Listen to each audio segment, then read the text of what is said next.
श्री गणेशाय नमः। माही चौथ की व्रत कथा।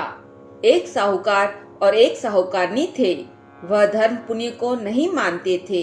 इसके कारण उनकी कोई संतान नहीं थी। एक दिन साहूकारनी पड़ोसी के घर गई। उस दिन सकट चौथ था। वह पड़ोसन सकट चौथ की पूजा करके कहानी सुन रही थी। साहूकारनी ने पड़ोसन से पूछा, तुम क्या कर रही हो? तब पड़ोसन बोली कि आज चौथ का व्रत है, इसलिए कहानी सुन रही हूँ। तब साहूकारनी बोली, चौथ के व्रत करने से क्या होता है? तब पड़ोसन बोली, इसे करने से अन्न, धन, सुहाग, पुत्र सब मिलता है। तब साहूकारनी ने कहा, यदि मेरा गर्भ रह जाए तो मैं 1.25 सेर तिलकुटा करूंगी और चौथ का व्रत करूंगी। चौथ माता की कृपा से साहूकारनी के गर्भ रह गया तो वह बोली कि मुझे लड़का हो जाए तो मैं 2.5 सेर तिलकुटा करूंगी। कुछ दिन बाद उसको लड़का हो गया तो वह बोली कि हे चौथ माता, मेरे बेटे का विवाह हो जाएगा तो 5.25 सेर का तिलकुटा करूंगी। कुछ वर्षों बाद उसके बेटे का विवाह तय हो गया, लेकिन उस साहूकारनी ने तिलकुटा नहीं किया। इस कारण से चौथ माता क्रोधित हो गई।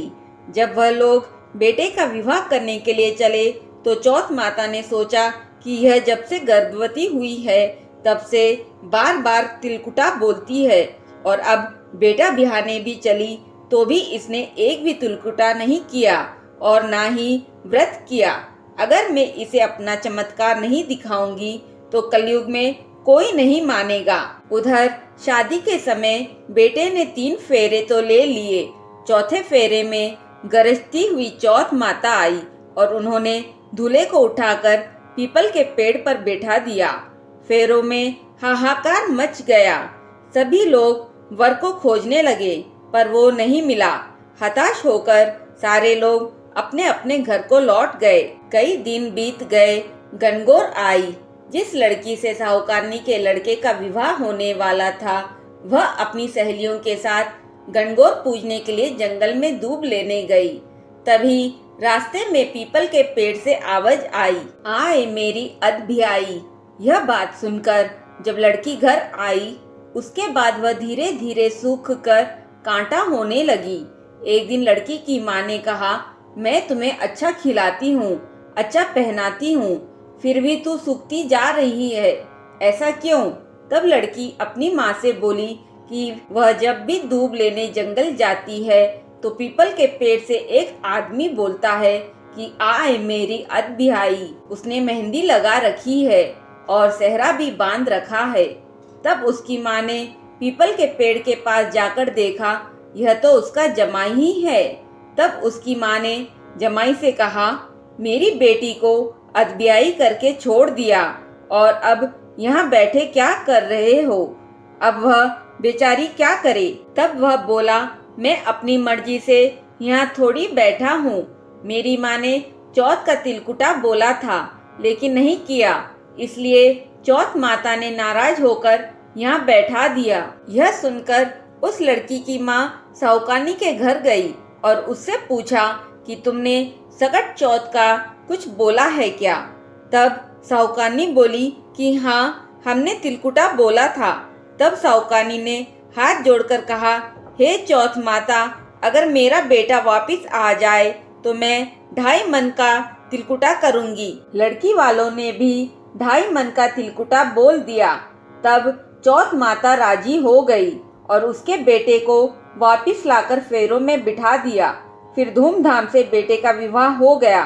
तब उन्होंने 2.5 मन का तिलकुटा किया और साहूकारनी ने कहा, हे चौथ माता, तुम्हारे आशीष से मेरे बेटे बहू वापस आए हैं। मैं हमेशा तिलकुटा करूंगी, तुम्हारा व्रत करूंगी। उन्होंने सारे गांव में ढिंडोरा पिटवा दिया कि सब कोई तिलकुटा करके चौथ का व्रत करे। हे चौथ माता, जैसे उनके बेटे बहू को मिलाया वैसे सबको मिलाना। कहते सुनते हुकारा भरते अपने सारे परिवार को मिलाना। बोलिए चौथ माता की जय। श्री गणेशाय नमः। बिंदाई जी की कहानी। 2 देवरानी और जेठानी थी। देवरानी के पास बहुत धन था लेकिन जेठानी गरीब थी। जेठानी गणेश जी की बहुत आराधना करती थी। वह अपनी देवरानी के घर आटा पीसने जाती थी। जिस कपड़े से वह आटा छानती थी, उस कपड़े को घर लाकर पानी में घोलकर अपने पति को पिला देती थी। एक दिन देवरानी के लड़के ने देख लिया और अपनी माँ से बोला कि माँ, ताई यहाँ से आटे का कपड़ा ले जाकर ताऊजी को घोलकर पिला देती है। देवरानी बात सुनकर बहुत गुस्से में आ गई और जेठानी को बोली कि मेरे घर से आटा छानने के बाद कपड़ा यहीं पर रखकर हाथ धोकर जाना। तब जेठानी ने वैसा ही किया, लेकिन जब वह घर गई तो उसका पति बोला कि मुझे आटा घोल कर दे, बहुत भूख लग रही है। तो जेठानी ने बोला कि आज तो देवरानी ने आटा छानने का कपड़ा रख लिया है।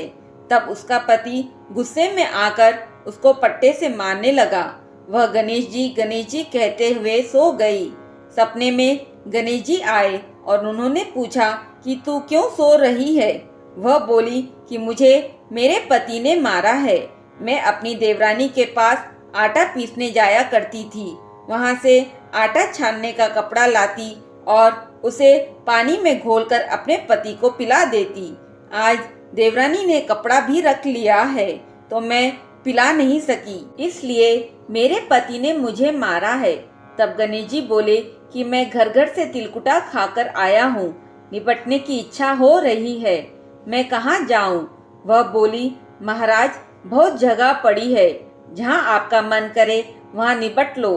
गणेश जी निपट कर बोले, निपट तो लिया, अब पोंछूं कहाँ। तब वह गुस्से में आकर बोली, मेरे सर में पोंछ लो। गणेश जी उसके सर में पोंछ कर चले गए। जब वह सोकर उठी तो उसने देखा सारा घर हीरे मोती से जगमगा रहा है, सारा सर भी जगमगा रहा है। वह धन को इकट्ठा करने लगी तो देवरानी के घर जाने में देर हो गई। देवरानी ने लड़के को भेजा कि देखकर आओ आज ताई क्यों नहीं आई। लड़के ने आकर देखा कि ताई के घर में तो बहुत सारा धन हो रहा है। उसने जल्दी से जाकर अपनी माँ को बताया। देवरानी दौड़ी दौड़ी आई और पूछा कि तेरे यहाँ इतना धन कहाँ से आया। तब जेठानी ने सारी बात बता दी। इतना सुनकर देवरानी घर गई और अपने पति से बोली कि मुझे पट्टे से खूब मारो। जेठानी के पति ने उसे मारा तो उसके घर में धन हो गया है। उसका पति बोला, अरे धन की भूखी, तेरे पास किस चीज की कमी है जो तू मार खाना चाहती है। लेकिन वह मानी नहीं, बोली कि मुझे तो मारो। तब उसके पति ने उसे खूब मारा। वह सारा मकान खाली करके गणेश जी का नाम लेकर सो गई। गणेश जी आए और बोले कि मैं घर घर से तिलकुटा खाकर आया हूँ, इसलिए मुझे निपटने की इच्छा हो रही है, मैं कहाँ निपटूं। तब वह बोली, महाराज, उसका तो छोटा सा मकान था, मेरा तो बहुत बड़ा मकान है, जहाँ आपकी इच्छा हो वहाँ निपट लो। गणेश जी सारे घर में निपट लिए। फिर उन्होंने पूछा कि मैं पोंछूं कहाँ। तब वह बोली, आओ मेरे सर में पोंछ लो। उसके सर में पोंछ कर गणेश जी अंतर्ध्यान हो गए। जब वह सुबह उठी तो देखा कि सारे घर में गोबर कूड़ा पड़ा सड़ रहा है। वह हाथ जोड़कर बोली कि महाराज, आपने तो मेरे साथ कपट किया है।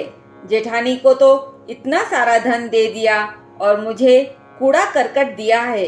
गणेश जी वहाँ आए और बोले कि तू धन की भूखी मार खाई और वह धन की भूखी। तब देवरानी बोली, हे महाराज, मुझसे गलती हो गई, आप यह अपनी सारी माया समेटो, मुझे धन नहीं चाहिए।